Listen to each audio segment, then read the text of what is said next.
మేము గతంలో ఒక స్త్రీ దేవతను ఆరాధించాం. స్త్రీ దేవతని ముఖ్యం. ఆడపిల్ల చచ్చిపోయి అప్పుల పాలైపోయి ఇంట్లో కనీసం ఒక రోజు దొరలటానికి కూడా కష్టమైపోతున్న దినాల్లో మేముంటే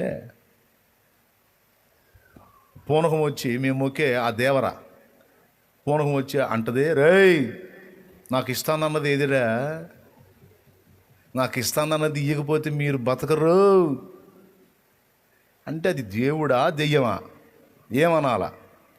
మా ఇంట్లో ఉందా లేదా, మా కడుపుకు ఉందా లేదా, మేము ఆనందంగా ఉన్నామా, ఏడుపు కొట్టు స్థితిలో ఉన్నామా, మేము సచ్చేటట్టు ఉన్నామా, బతికేటట్టు ఉన్నామా గ్రహింపు ఉండాలి కదా. అది దేవుడైతే అసలు మేము ఏ కండిషన్లో ఉన్నామో దానికి తెలియాలి కదా. యేసు ప్రభు దగ్గరికి వచ్చినప్పుడు ఏందిరా నాకు ఇస్తానన్నది ఏదిరా అనలా. కడుపు చూసి 5 రొట్టెలతో 2 చేపలను అద్భుతంగా 1000 మంది కడుపులు నింపేటట్టుగా అద్భుతం చేసి ఒక సూచక్రియ చేసి అందరి కడుపులు తృప్తిగా నింపి, చిత్రం చెప్పనా, ఆయన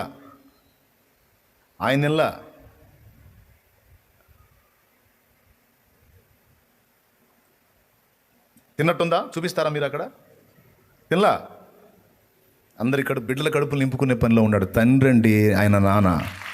ఆ పితృవాత్సల్యం ఆయన దగ్గర కనపడింది నాకు.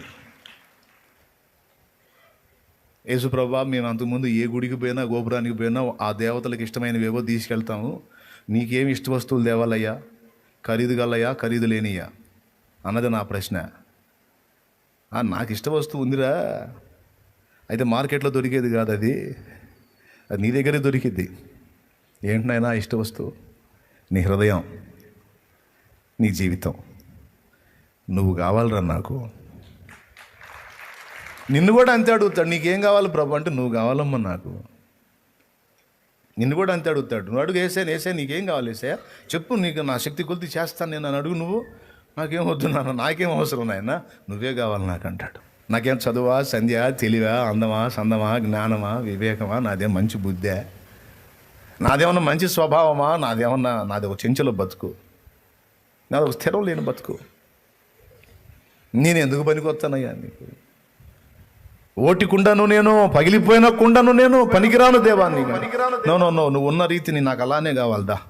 ఖాళీ పాత్రనయ్యా, పగిలిపోయిన కుండ లాంటి వ్యక్తిని. అయినా పర్వాలేదు, నాకు అలానే కావాలదా. నేను వాడుకుంటాగా నిన్ను, నేను ఆశీర్వదిస్తాగా, నేను హెచ్చిస్తాగా. నువ్వు ఒట్టికుండవే కావచ్చు, నేను చేస్తా గట్టికుండగా.